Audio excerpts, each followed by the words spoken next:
Muy buenos días. Hoy jueves vamos a meditar del Evangelio de San Lucas, capítulo 11, versículos 47 al 54. Antes, una aclaración. Los pajaritos que metían bulla el otro día en realidad no son periquitos, sino que son unos pájaros muy típicos nuestros que se llaman treile o queltehue. Ahí les pongo algunas fotos de cómo son, volando son preciosos, pero muy agresivos. Y los pollitos cuando van creciendo se parecen a este robot de la Guerra de las Galaxias, para que vayan conociendo algunos de las criaturitas de Dios que tenemos acá en Chile. Bien. En aquel tiempo el Señor dijo: «Ay de vosotros, porque edificáis los sepulcros de los profetas que vuestros padres mataron. Por tanto, soy testigo si estáis de acuerdo con las obras de vuestros padres, porque ellos los mataron y vosotros edificáis sus sepulcros. Por eso dijo la sabiduría de Dios: les enviaré profetas y apóstoles, y a algunos los matarán y perseguirán, para que se pida cuenta a esta generación de la sangre de todos los profetas derramada desde la creación del mundo, desde la sangre de Abel hasta la sangre de Zacarías, el que pereció entre el altar y el santuario. Sí, os aseguro que se pedirán cuentas a esta generación. Ay de vosotros, los legistas, que os habéis llevado a la llave de la ciencia. No entrasteis vosotros, y a los que están entrando se lo habéis impedido».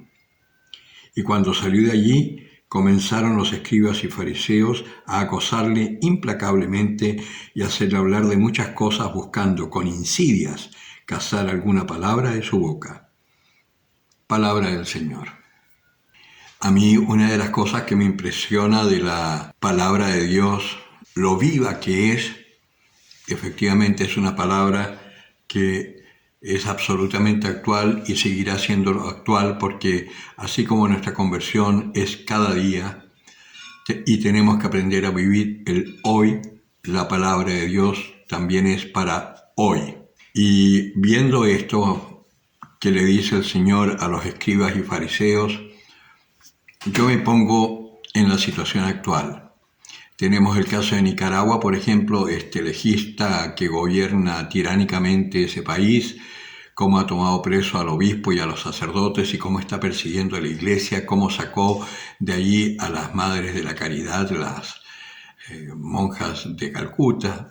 Y vemos cómo en nuestros países el señor Petro, el señor Boric y todos estos están solapadamente por ahora, pero luego mostrarán sus caretas, acosando todo lo que tenga que ver con la fe, con la familia y con toda la cristiandad, porque en el fondo nuestra cultura occidental está basada, aunque muy deformada, pero la base es el cristianismo. Y nosotros los cristianos estamos sumamente contaminados también con el mundo. Entonces estos van para todos. Para los legistas que están rigiendo el mundo actualmente y que serán condenados por lo que hacen, y por nosotros también por nuestra tibieza y nuestra falta de libertad para hablar la verdad. Si hablamos la verdad, ya el Señor nos ha dicho lo que va a suceder: nos van a perseguir. Pero bienaventurados seremos, también nos dice, cuando nos persigan y digan toda clase de mal contra nosotros por causa del Señor, porque eso mismo hicieron con los profetas anteriores a vosotros.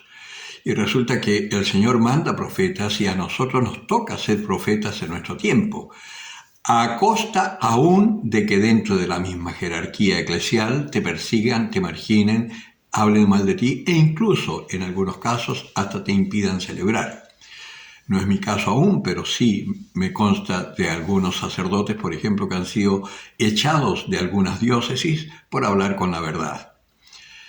Cosa que además es ilegal, pero en fin, porque uno es sacerdote, sobre todo si uno es diocesano, como el caso mío, somos sacerdotes de la Iglesia Universal. El único que podría hacernos callar o decirnos algo es el Santo Padre, en circunstancias extremas. Pero que un obispo eche a un sacerdote de su diócesis por decir la verdad, eso es una burrada tan grande como la que hacían los fariseos y escribas con Jesucristo. No tenemos que asustarnos.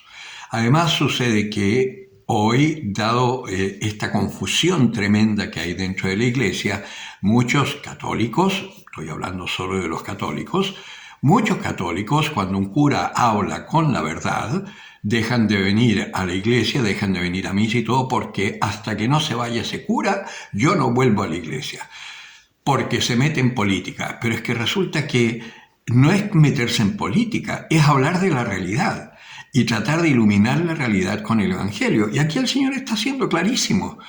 ¡Ay de vosotros! Porque estáis ocultando estas cosas, os apropiáis de la ciencia y no la dais a conocer a quien la necesita. Y nos preocupamos más como si fuésemos una ONG y que el Papa Francisco alegó a los comienzos de su mandato, alegó diciendo que la Iglesia no se puede transformar en una ONG, haciendo caridades y dejando de cumplir lo fundamental, que es anunciar el Evangelio. Anunciar esta buena noticia que es la única que va a salvar a la humanidad. Porque no hay ningún sistema político socioeconómico que logre salvar al hombre de este infierno, de esta muerte en la que nosotros mismos, por culpa del pecado, nos metemos. Y que estos gobiernos corruptos nos meten en unos sistemas en donde el hombre no es más que un esclavo. Es decir, estamos viendo el advenimiento del anticristo. Y es así. Y muchos le echan la culpa a los comunistas, pero no, es mucho más profundo y es mucho más perversa la cosa. Los comunistas no son más que la cara externa de los tontos útiles que están siendo manipulados por otras fuerzas que están detrás y que si uno tiene ojitos para ver y sabe leer entre líneas, uno puede saber quiénes son los que están detrás. No lo voy a decir yo para que no me censuren el video, pero busquen, que la M siempre aparece. El que tenga oídos para oír, que oiga.